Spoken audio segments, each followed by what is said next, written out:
Assalamualaikum warahmatullahi wabarakatuh. Pembahasan pada kali ini adalah pendekatan saintifik berdasarkan atau tinjauan dari Permendikbud nomor 81A tahun 2013 lampiran 4. Ada 5 pengalaman belajar pokok. Yang pertama adalah mengamati, yang kedua menanya, yang ketiga mengumpulkan informasi atau melakukan eksperimen, yang keempat mengasosiasikan atau mengolah informasi, dan yang kelima adalah mengkomunikasikan.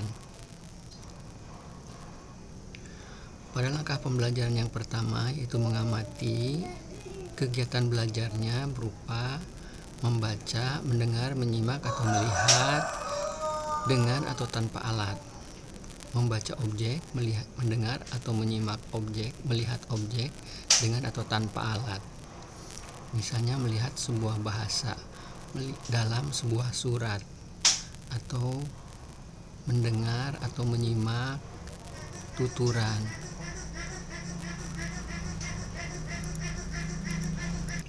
Dan sebagainya. Langkah pembelajaran kedua yaitu menanya. Kegiatan belajarnya berupa mengajukan pertanyaan tentang objek yang diamati. Guru bisa membimbing siswa untuk mengajukan pertanyaan-pertanyaan terkait dengan objek yang diamati. Langkah pembelajaran yang ketiga yaitu mengumpulkan informasi atau melakukan eksperimen. Misalnya, berdasarkan pengamatan itu, siswa memperoleh informasi terkait objek.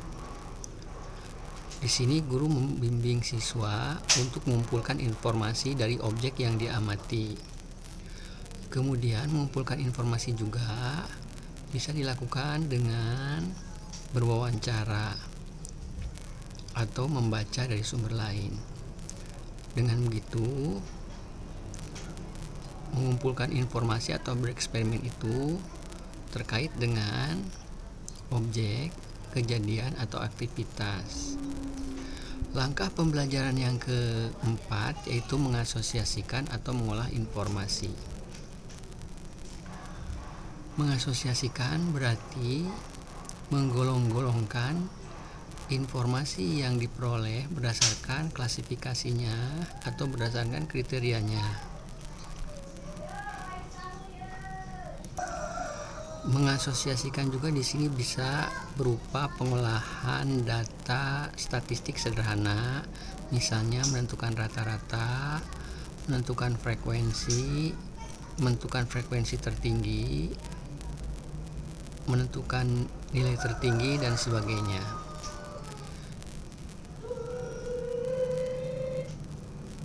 Kemudian langkah yang kelima adalah mengomunikasikan.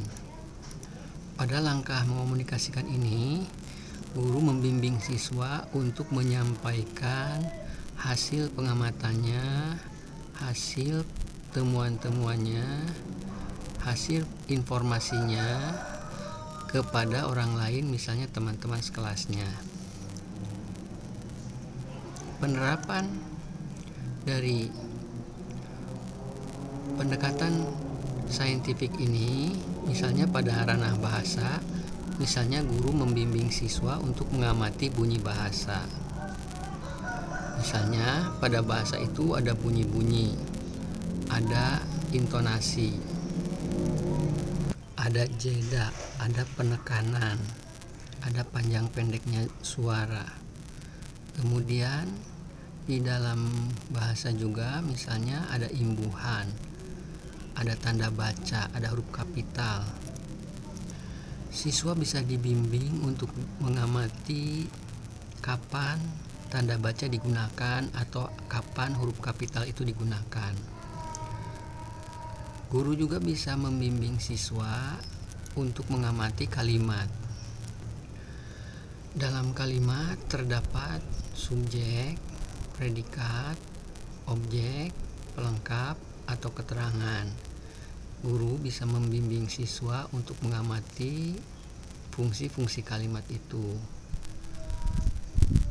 Kemudian, guru juga bisa membimbing siswa untuk mengamati sebuah cerita. Misalnya, dalam suatu cerita ada tokoh dan ada pengalaman yang dialami tokoh itu.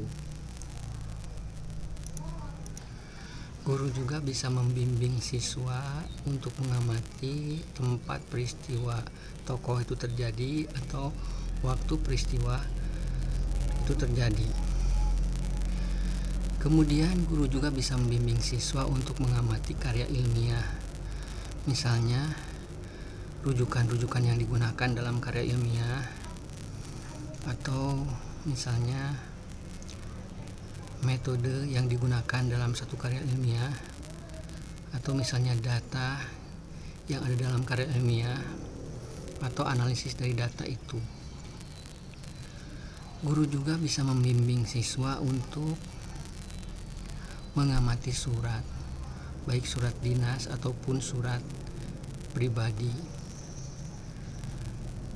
Misalnya ada bentuk-bentuknya, ada bagian-bagiannya, ada tanda bacanya, ada huruf kapitalnya, dan sebagainya.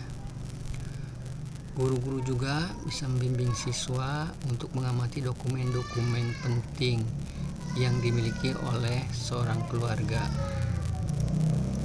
Guru pun bisa membimbing siswa untuk mengamati puisi. Misalnya, tema-tema puisi atau manfaat puisi. Guru bisa membimbing siswa untuk mengamati amanat dari suatu puisi atau pesan-pesan dari suatu puisi. Atau guru juga bisa membimbing siswa untuk mengamati rima atau majas yang ada dalam puisi. Guru juga bisa membimbing siswa untuk mengamati sebuah drama, baik suatu pertunjukan, misalnya ditayangkan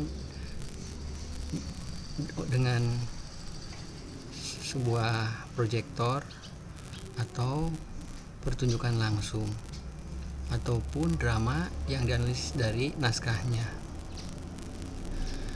Guru bisa membimbing siswa misalnya untuk mengamati suatu pidato, misalnya cara-cara berpidato yang efektif yang bisa dipahami oleh pendengar. Guru-guru juga bisa membimbing siswa untuk mengamati bahasa asing. Misalnya bagaimana cara belajar bahasa asing, apa perbedaannya bahasa itu dengan bahasa Indonesia. Kemudian guru juga bisa membimbing siswa untuk mengamati cara menilai, misalnya cara menilai sebuah karangan, cara menilai sebuah tuturan pidato, cara menilai karya ilmiah, cara menilai surat dinas, cara menilai sebuah cerita, cara menilai sebuah puisi, dan sebagainya. Kemudian guru-guru bisa membimbing siswa untuk menanyakan hal-hal yang penting terkait objek yang diamati. Setelah mengemukakan sejumlah pertanyaan, guru-guru juga membimbing siswa untuk mengumpulkan informasi atau melakukan eksperimen terkait dengan objek-objek yang diamati itu. Yang keempat, guru-guru juga membimbing siswa untuk mengasosiasikan atau mengolah informasi, mengelompokkan informasi-informasi itu. Kemudian yang terakhir, yang kelima, guru-guru juga membimbing siswa untuk mengomunikasikan hasil pengamatan mereka.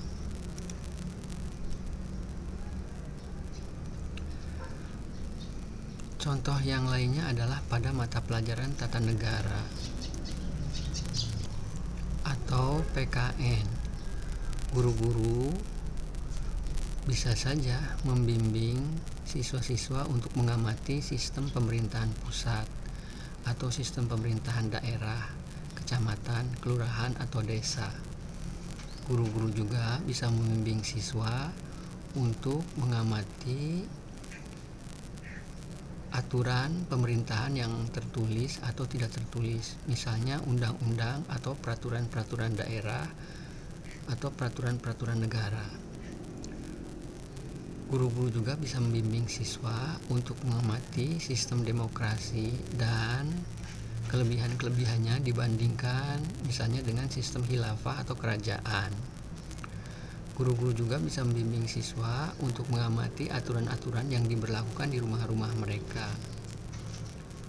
Kemudian, guru juga bisa membimbing siswa untuk mengamati perbedaan agama, ras, atau antar golongan, dan seterusnya. Pada mata pelajaran ilmu pengetahuan alam,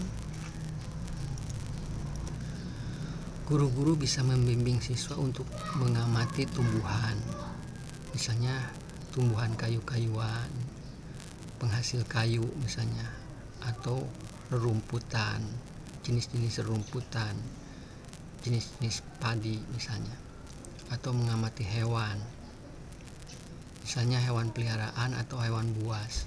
Misalnya hewan peliharaan ini ada ayam, bebek, ikan misalnya, atau sapi atau domba. Guru-guru juga bisa membimbing siswa untuk mengamati benda mati, misalnya batu, pasir, tanah, logam, mineral, atau benda-benda yang ada di dalam perut bumi. Guru-guru juga bisa membimbing siswa untuk mengamati benda angkasa, misalnya berupa cairan, atau benda di bumi juga yang berupa cairan, gas, atau benda padat. Atau mungkin guru juga bisa membimbing siswa untuk mengamati magnet. Pada mata pelajaran agama misalnya, guru-guru bisa membimbing siswa untuk mengamati pokok agama, misalnya yang berupa akidah atau usuluddin, yang membedakan satu agama dengan agama lain. Atau guru-guru juga bisa membimbing siswa untuk mengamati cabang agama, yaitu hukum-hukum atau fikih-fikih, perbedaan antara satu fikih, suatu mazhab dengan mazhab yang lainnya. Atau guru-guru juga bisa membimbing siswa untuk mengamati toleransi atau adanya kasus pemaksaan yang sebenarnya harusnya tidak ada, pemaksaan fatwa misalnya, atau pemaksaan mazhab dan sebagainya. Guru-guru juga bisa membimbing siswa untuk mengamati mazhab di dalam suatu agama. Demikian uraian tentang pendekatan saintifik. Terima kasih atas perhatian penonton. Wassalamualaikum warahmatullahi wabarakatuh.